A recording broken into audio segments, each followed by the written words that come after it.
We're now all set to begin with our next session, which is a panel discussion on the insurance story, using technology innovations for growth, where our panelists will discuss a lot more about rise in the use of analytical tools and cloud services in the insurance segment. We'll also be talking about the rise of Web 3.0 technology on blockchain, which has led to an increasing need in security data management.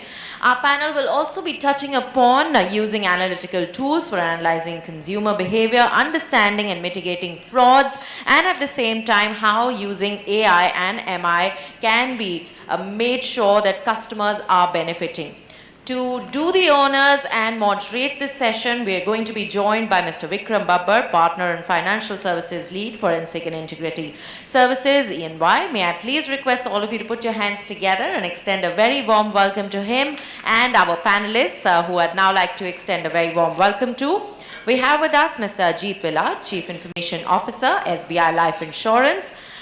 May I also request you to extend a very warm welcome to Mr. K.V. Dipu, Senior President and Head Operations and Customer Services, Bajaj Allianz General Insurance. A round of applause as they step forward, please. May I also present to you Mr. Hitesh Sahijwaala, Regional Vice President, Financial Services, Salesforce India. A very warm welcome to all of you, and may I also request the kind presence of Mr. Sanjay, Karnatak, Chief Technology and Digital Officer, Star Union, Dai-Ichi Life Insurance. I welcome you, sir. A very warm welcome to Mr. Vishal Subharwal, Chief Marketing Officer and Head of E-Commerce and Digital Business, HDFC Life. A round of applause for each of them. We have about 30 minutes of discussion time and about 5 to 10 minutes of an open house for all of you to interact. Over to you. Thank you so much, and good afternoon, everybody. I think one of the toughest tasks right now in front of me is to keep you holding back from lunch. But I think that that's going to get eased up with the kind of panelists I have today. So great welcome to all the panelists. This is an insurance panel, but I think if I look at the way the other two panels have, the discussions have happened, I think a common thread is obviously about, how we are adopting technology, how are we looking at innovation. And I think we would also touch upon those aspects a bit more closely from an insurance standpoint. We've got the panelists in. I think it's not an overstatement or an exaggeration if I say that our lives have changed in the pandemic and post-pandemic. The way we've really gone about adopting digital across organizations, across our lives, the way we are choosing financial products, the way we are investing in financial products, everything has undergone a significant change. I think with that, let me just look into the way we are really adopting that kind of technologies, the way we are looking at customer and consumer behavior, and how do we analyze that. So Dipu, I would like to come to that without wasting a lot of time because we've just got half an hour to cover this. How are you really looking at the way innovation is really coming up and the way customer experience is really coming up? I think we saw that in the previous panel that customer experience is one of the paramount things that companies are looking at. How would you look at behavioral analytics in a way of analyzing customer behavior? What is your view on that? Thanks, Vikram. You can hear me, right? Yeah. Good afternoon, everyone. From an innovation and customer experience perspective, in terms of how we leverage technology, I think ultimately it's about what do we do at various touch points to make life easier for the customer. So I'll just give some examples because Vikram spoke about, how we've been able to revolutionize the whole landscape during the pandemic. Let's say a customer, clicks on map to locate your branch, right? Normally the entire effort would be to ensure that, your data is updated, right? Because you want to make sure that the customer goes to the branch. So we said, during the pandemic, why should the customer even make a physical visit? So a bot would pop up and then ask the customer, whether he can be serviced digitally, and therefore, whether the need to visit the branch can be obviated. So that was one way by which, we were able to leverage technology on a real-time basis to make a difference to our customer. Similarly, if you take the insurance industry, because Vikram did touch upon the fact that this is an insurance panel. If you look at, non-life insurance business, the biggest line of business is motor. And the moment of truth in the insurance business is the claim process, right? So normally what happens in case you crash your car, and unfortunately if you crash your car, you normally would call up the insurance company, they would appoint a surveyor, he'll come to the site of the crash, he'll assess the entire extent of damage, submit a report, and the whole process would kick in. It will take a lot of time. We said, why don't we empower the customer? So we reduced this from days into a two-click process for the customer. Now, as a customer, all you need to do is to basically click photographs, click step number one. Step number two, upload them using the mobile app. There's an AI engine at the back end, which will basically assess the images, and up to certain amounts, within 20 minutes it conveys the extent of damage. You give your consent, the money is transferred. So that's how we were able to leverage technology, and this is innovative and this is real. Whatever examples I've given you are what actually happen and what have happened in the marketplace, right? I can give you many more examples, but I'm cognizant of time, and I thought I'll just take it off by just sharing these two examples how we actually leverage technology to innovate at the point where there's maximum impact for the customer. Thanks, Dipu. I think the couple of relevant takeaways I thought was definitely it's helping in reducing the turnaround time, and I think that's where the experience of the customer is getting enhanced in that sense. Also, it's also about looking at the specific data points you have and how you can really build that models around it. Before I move on to the next question, maybe Hitesh, I thought you work back with a lot of the industry sector, insurance sector as such, given you're heading Salesforce. What is your view around these data points, macro customer experience? Hello, I hope I'm audible. Thanks Vikram firstly, and thanks to everyone. It's great to talk about digital experience in the physical world, right? That's the beauty of it. So primarily coming to it, I'm sure all of you know the insurance marketplace is changing. It was a purchase and an annual renewal model is moved into user-based insurance. And user-based insurance is primarily happening because physical assets are being shared across different users. Classically, you would have heard about, buy by the mile, buy by the ride, buy by the stay, courtesy the Airbnb model, the Uber model, which has changed. And just moving back on what is the need of analytics, for this kind of a marketplace. So the user-based insurance has changed the whole marketplace. Some of the key examples I wanted to go and share with you is Tesla. I'm sure Tesla is one of the key models which is using user-based insurance, where they have come out with a proprietary safety scorecard. The underwriting, the premium is determined by the safety scorecard. That's how they cut. And what is the safety scorecard? The safety scorecard basically is derived from the analytics of the behavioral pattern of the drivers. How he drives his car, how fast is he, how many times he's braking, what collisions are happening, etc. What is the benefit to the customer or the driver who's paying the insurance? He has to pay by the month. So he doesn't pay an annual insurance, he pays by the month. So user-based insurance has driven technology. The other classic example and essence of the time, I'm sure we all know about health insurance, but primarily today we all talk about climate changes, right? Everyone has heard about the heat waves going around from Europe to Asia. One of the interesting articles I was reading about was about Japan, where you talk about Sumitomo or some of these largest life insurance companies have started offering user-based insurance for heat wave. So you can buy a heat wave insurance right on the day in the morning at 8 o'clock and get it active at 9 o'clock and applicable for the entire day. So these kind of user-based insurances are actually leading to, the reason for analytics, machine language, artificial intelligence playing a very pivotal role in driving. Thanks. Absolutely, I completely agree to that. In fact, I would just maybe want to add on to another question to that, Hitesh. Is we've also seen the last few years the way the entire life cycle of the customer is going to change. We're looking at digital acquisition. You spoke about how claims have become different. You just take pictures and you send it across. There's an AI that works behind it. In fact, the AI also throws up what kind of estimates that can come out in terms of motor, or I don't know if it's from a health perspective as well. How are you looking at the entire landscape and more from a perspective of digital insurance modular, the way the platform has become more modular? How do you look at that given the... Okay, interesting, Vikram, again, technology-based, but I like to derive my technology primarily from the user-based experience. So that's very important. Now, what is the reason for technology being an enabler? Primarily, digital disconnect. We've seen this happening where today's millennials, because I'm not a millennial, but I've seen my son coming, are very restless, impulsive, and they want to have the complete digital experience on one go, right? But today, I think technologies are not yet offering an end-to-end. Yes, some of the insurers are offering, but it's not an end-to-end part of it. So half of the task is done online, half is done manual, which is leading to multiple moments of truth, talking to multiple agents. So that's one area of a problem area.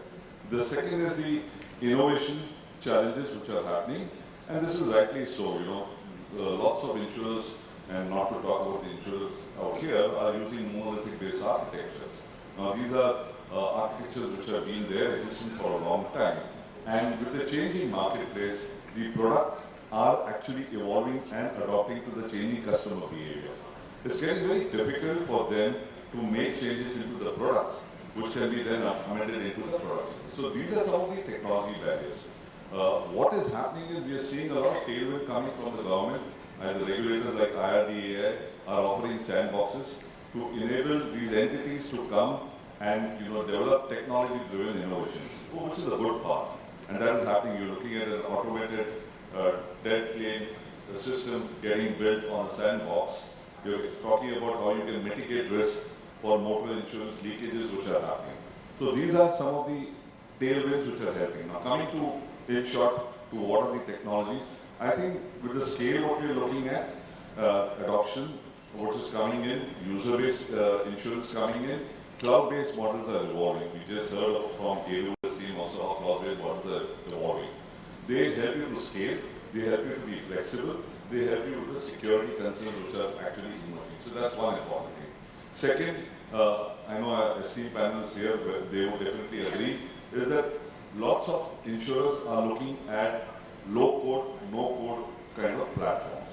Primarily, they want to create, they want to manage, they want to customize, and upgrade their systems with minimum or no-code, low-code kind of platforms. So that's the second important technology area we're looking at. Third is omni-channel.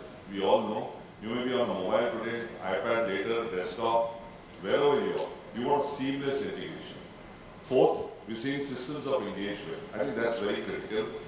There's no patience today where you can actually buy an insurance on one platform, then you can make changes there, you can amend your policies, and you can make a claim on multiple platforms. You want a single seamless systems of integration.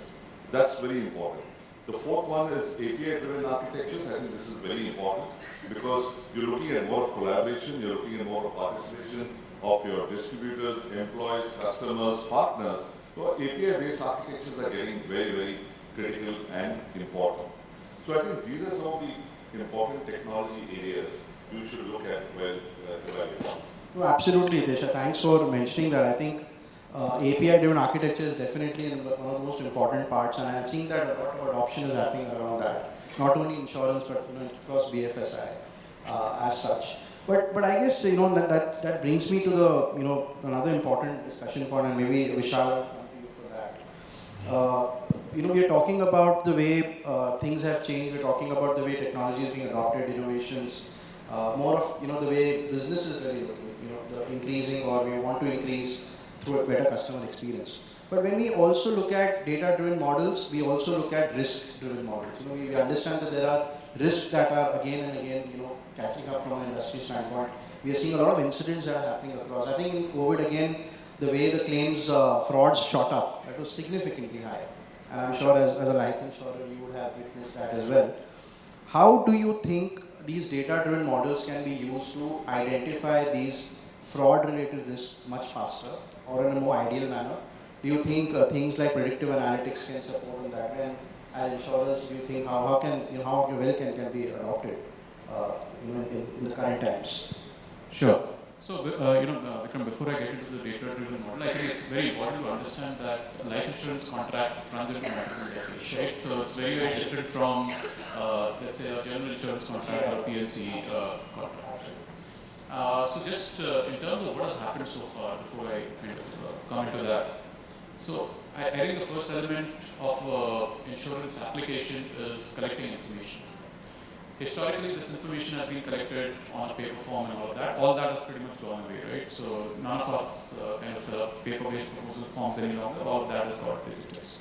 Now, what can you do to make the customer experience more, sharper, better, and so on and so forth? Is collect some of this information from alternate sources, right? Now, these could be, let's say, credit bureaus which offer you income estimates based on your credit history. So some of the income information comes in there. So that's one example of a data-driven approach.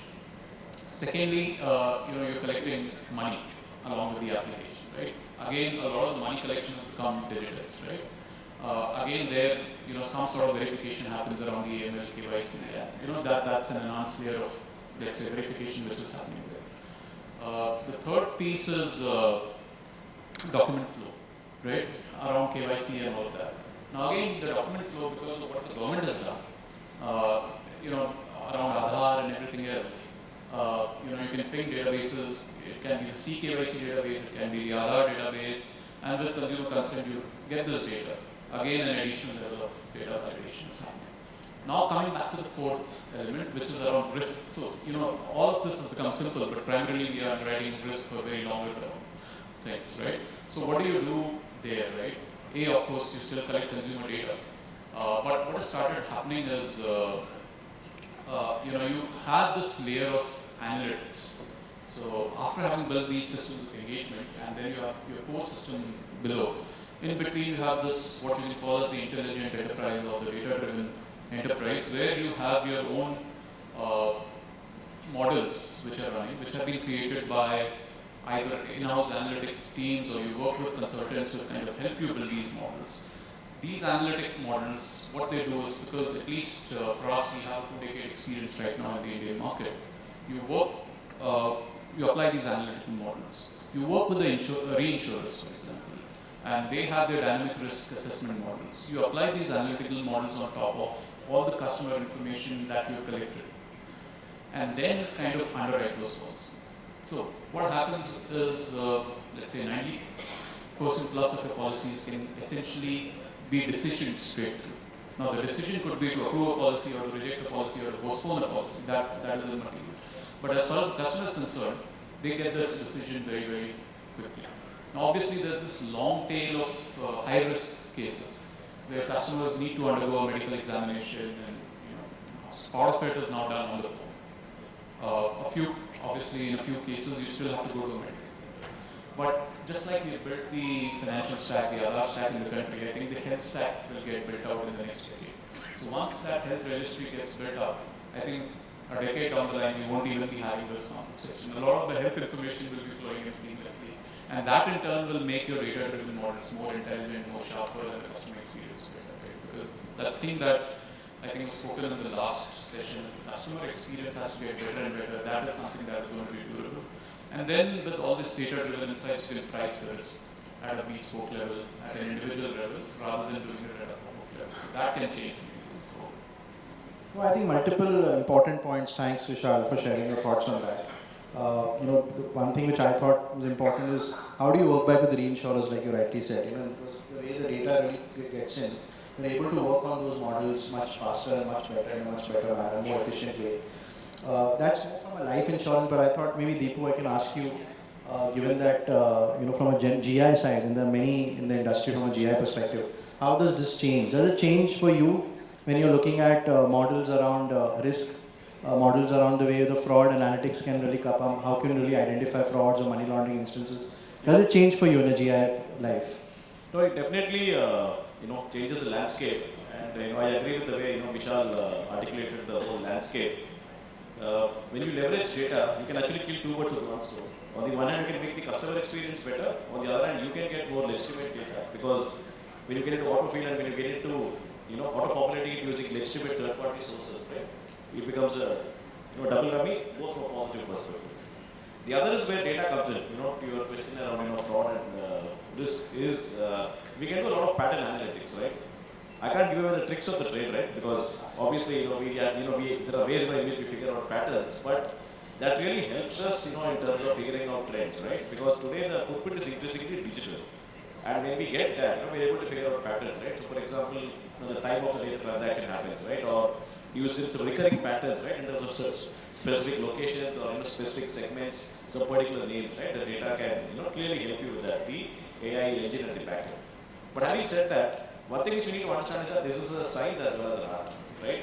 You also need to have human judgment, accompanying this, because if you make it too sharp, right, then you will have plenty of false positives, and if you make it too broad, then the ones who you want to filter, they kind of get in. So there's a constant, trial and error, to achieve the right balance, and that's why it's helped us. And one more important aspect here is because we also talk about customer experience, we all talk about customer journeys, right? You look at most conversations we talk about customer journeys. What is also increasingly happening is because the data footprint is digital, we now also have data journeys. And therefore, across all these points, we figure out, how do we leverage that, not only to control fraud, but also how to give the customer, a more personalized experience. Absolutely, Deepu. In fact, if I really look at the way IRDA is focusing on risk, fraud, money laundering, I think that also is really, that's big impetus that is coming in. I was hearing the new chairman talk about how risk has to be, looked at very closely. I think it's not just about the way customer experience from a business standpoint, it's also about the way you, as companies, would want to look at the risk of fraud and money laundering. We recently had an IRDA notification coming on the money laundering side as well. So yeah, I think these are becoming critical as we move forward. But I think an offshoot of that, and we're talking about data, we're talking about the way information is spread across different systems, like Vishal said, you source from different systems. And we're talking about how we can make use of that information. At the same time, and maybe Sanjay, I would come to you for this. We also, so we know how important data is. We know how important it is to mine it, to understand, to analyze, and see where all we can use it from our perspective. But we're also seeing so many incidents of data leakage, and especially in insurance, we know, keep reading in the newspaper, there's a gang got busted somewhere in the north, they were sharing information, customers are getting calls, the premium numbers are available all over. There are multiple instances which are happening. So there is definitely an issue of data leakage. We are seeing multiple phishing calls that happens. So security of the data becomes even more important, right, in this situation. And definitely this also means there could be cyber incidents that can happen, because if it's not data sharing, if it's not the way the employees are really looking at things, is there any hack that is happening? All of those things I'm definitely, as a technology expert, I'm sure those are concerns, or those are something that really keeps you awake on something. What's your view on how the insurance sector is mitigating some of these challenges or risks? Okay, this is better now. So, good afternoon, everybody. So, yeah, important point. Especially when we're talking about data and expanding our data repositories, it becomes even more important to and responsibility of each insurer to keep it safe. Right? Even if it is a shared data set, let's say at an industry level, it becomes even further more important. Now, we have seen in the last 2 years 600% jump in the incident security incident. 6 times people are trying to hack into, fish into, whichever way, right? So not only that, the observation worldwide is that if there is a security incident, the customer starts losing trust on that organization. And in some survey I was reading, it was like 30% of the organization start losing out on revenues, hard revenues, if there is a known incident happening in that company, to the tune of going below by 20% also in some cases. So very, very important, not just from of course from a customer's data privacy point of view, but also organization's own standing and own revenues or business point of view. Now, what do we do about it? Of course, when people talk about security, the first thing goes into mind is firewall or the technology aspects. Definitely important, but equally important are the people and the process part of it. If without the three balancing out each other, I don't think there's a proper solution which can be worked out. So, looking at this, each insurance company, and I'm sure everybody is working towards that day in, day out. The CISOs and CEOs lose their sleep because of some of these areas. And so getting to a very robust security architecture, I think, is the key. How do one goes about it? Of course, one is to first understand where you stand in terms of your security posture. There are multiple frameworks available. For example, we use NIST CSF, which is a globally accepted standard. There are others also. One has to benchmark yourself against those standards, see where you stand, which level you are in, set up, benchmark yourself on various controls which are there. It could be application, process, operations, end user infrastructure, multiple angles of controls one should control, the organization. Find out what's the road ahead, to what level do you want to go, and it will also depend on your business model, how you're operating, how much digital you are, what kind of data you're holding, so on and so forth. And once you've done your target state, work out some kind of a roadmap around it, plan it out, ensure that that roadmap is thoroughly communicated right from the CEO to the lowest level, the field level people. So very important, the people angle, because a lot of infiltration is happening through people. Phishing attacks have grown like anything, and some of them are so real that half of us sitting here will not be able to figure it out. So, and especially on phishing, people, say for example, our organization, and I'm sure others also, are doing regular phishing simulation exercises where you simulate it every month. We're doing it every month. We trap a few people in our organization, give them training, on-the-spot training. At the moment they're trapped, then again run training program for others also. So communication, training for people about these kind of phishing attacks on a regular, this is a continuous exercise. It will not end one day, because the hacker or the phishing guys are definitely 2 steps ahead of you. So I think this way, following this kind of a process to develop a pretty strong security architecture is a must, and I'm sure all insurers are working towards it to ensure they protect their data, they protect their applications, minimum leakages, users are trained so that the phishing is minimal. That's the best one can do in the No, thanks so much for that. I think very important takeaways. I think what you mentioned was, how do we really look at a current state assessment first? That's most important. Where do we stand as a company? And unless we know that, we won't need to know what kind of controls we need to put in place, right? You rightly said. And I think we all realize the kind of incidents that happen, it not only impacts the customer confidence, it is actually, like you said, you lose trust on the organization itself. And therefore, this has become very high on the agenda of the CEOs as well, right? As such. Maybe Ajith, I would maybe want you to add on this on, given that your role as a CIO, how do you manage? Because, how Sanjay mentioned, this has become so critical. It's becoming one of the most important parts to be looked at. There are 3 dimensions: people, process, and technology. It's not just about looking at your technology infrastructure, but it's also about how your people understand the risk. How do you train and all? So what's your, as CIO, how you look at these risks and how do you mitigate that? Well, thanks, Vikram, and very good afternoon to all. I mean, Sanjay has beautifully brought out all the steps that we need to take in getting a very strong security framework, which is very essential for us to operate today. If I take my own example, my organization's rather. See, we were a completely at-office kind of model till the pandemic hit us. And within 2-3 days, we had to enable work from home for a large number of employees.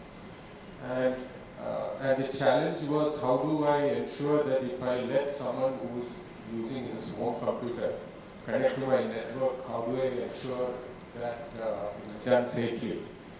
So we did that, and I must say that so far, we have been able to handle that successfully. But one critical point from Sanjay's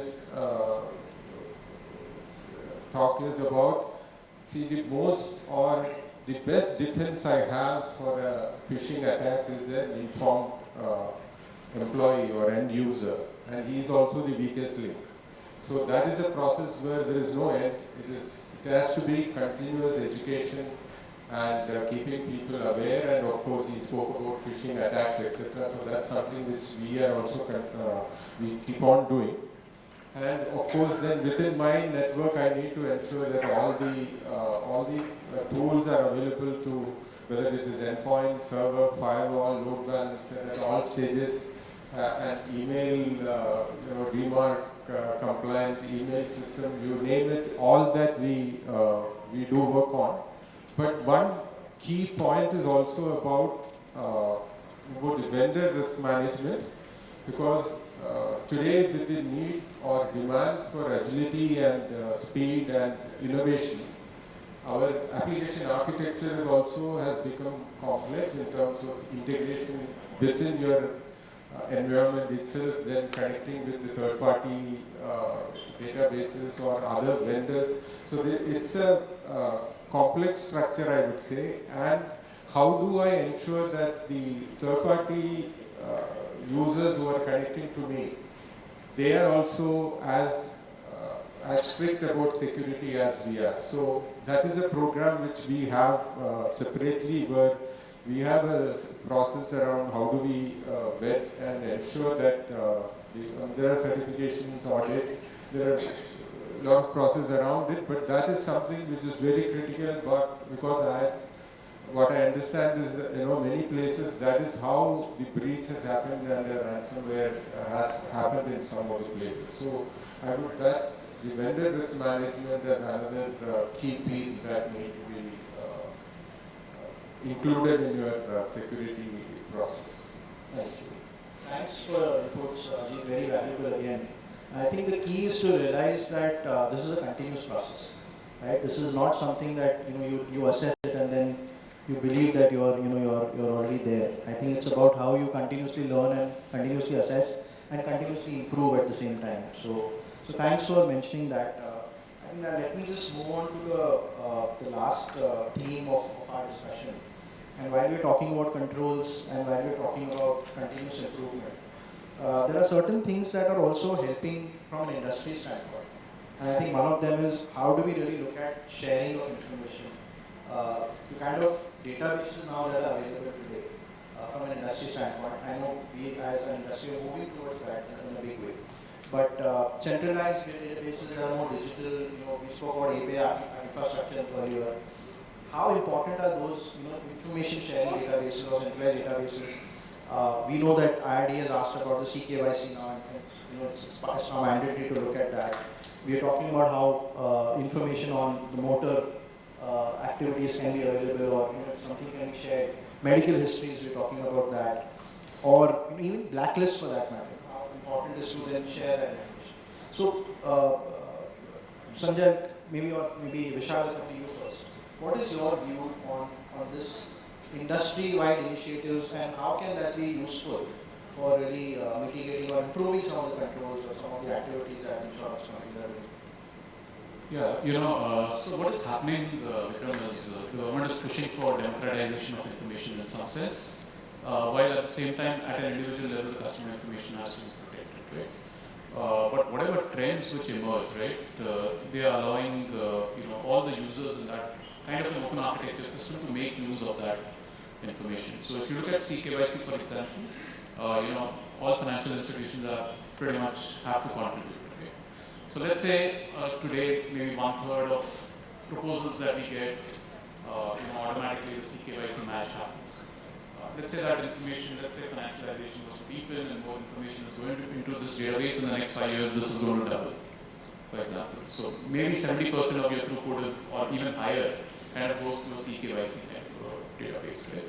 So as long as proper controls are kind of made at a registry level or a bureau level, personal level information is not made available.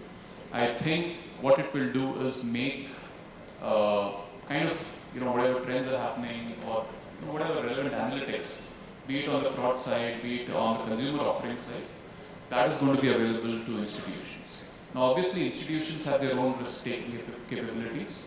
Some might have, have higher risk-taking capabilities vis-a-vis others. So let's say, Vikram, you have applied for an insurance plan to 2 or 3 different companies. I don't need that information. A lot of the information I don't need to collect from you any longer. In this scenario, your KYC information, your health records, everything comes to me in some format. In addition to that, I get to know that, a lookalike of Vikram, how is that portfolio behaved, right, at an industry level.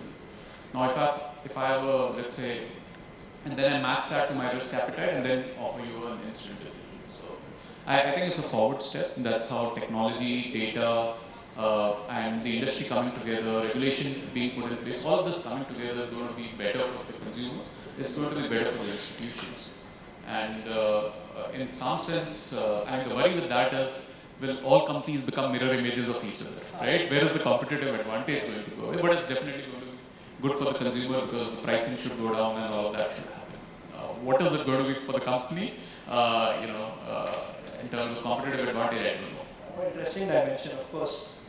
The more you share, the more you lose the kind of competitive advantage in that sense. But maybe Ajith, do you have similar views on that, or what do you feel? Again, from a life insurance standpoint. Well, I would say the insurance business is all about risk assessment, and there is a certain information that is available based on the proposal that comes from the customer, and on that we are making decisions. So the more information we have about that customer profile, the better. And so I would look at it in two parts. One is about making it easier for the customer, the customer convenience. What Vishal talked about in terms of CKYC, it removes a lot of trouble for the customer, and it's faster processing. At the same time, if I'm able to assess the risk correctly and charge the right premium, I'm also protecting, apart from the company interest, it's also about making sure that your other customers are not supporting one, let us say, less or higher risk life, let me put it that way. So this is something where a centralized platform with as much information as possible, like a customer data platform, I can say that. I see that as the future where insurance companies will collaborate more. For example, Insurance Information Bureau is one source which all are using to very good effect, both for new policies and claims. So similar to that, a higher or larger version of that with more information will be of great help for the insurance industry in providing better service to the customers. Thanks, Ajith. Before I open it for questions, I know we are running out of time, but Sanjay, one last your views on the similar aspect. My take is, in fact, a few days back within the industry, CTOs had a good discussions around it.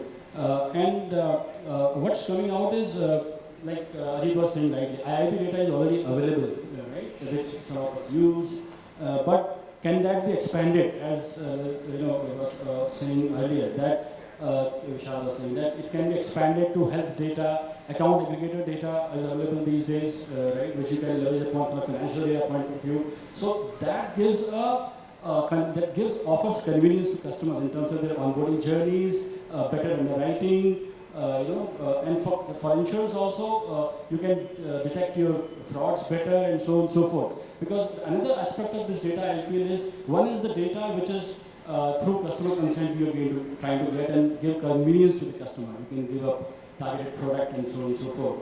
Other part is that using anonymous data, anonymize this data, use it for pure analytics. And I see huge potential there. If you can mash up some of these regulatory bodies' data for health, financial industry, insurance, and we have, we were also discussing about travel, housing, and others also. So lifestyle information data. And if you can mesh it up really and do some interesting analytics, anonymous data, do some analytics so that you know what kind of customer is going through what kind of experience, claim experience and other for health or life or other insurance side. So that is pretty interesting thought and a lot of potential there. So both sides giving customer convenience as well as solid analytics by the insurer so that then further they can modify their products better, better underwriting, better claims, all those will come into play. Oh, absolutely, thank you. And I think as consumers or as customers, we are leaving a lot of our data, digital footprint today anyways, right? Thanks so much for your thoughts and inputs, and there's just a bit of time maybe to open the panel for questions, and maybe somebody can pass the mic to the gentleman.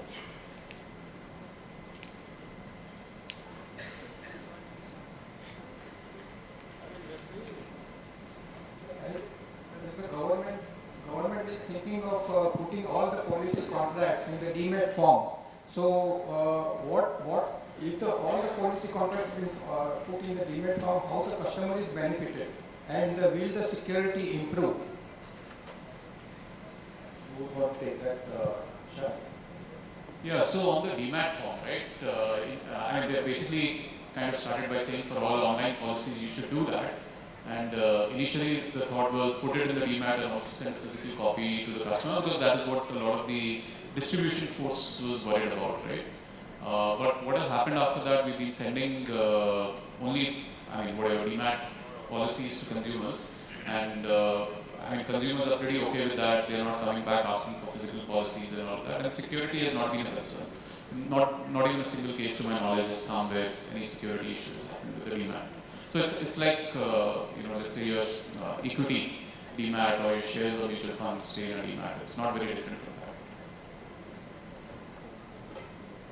I think one of the reasons the regulator kind of pushed for it is also because you know, the insurance paper-based policies used to get torn, or the nominees would lose it, and so on and so forth, right? With demat, a central repository, you know, the equivalent of the DigiLocker, etc.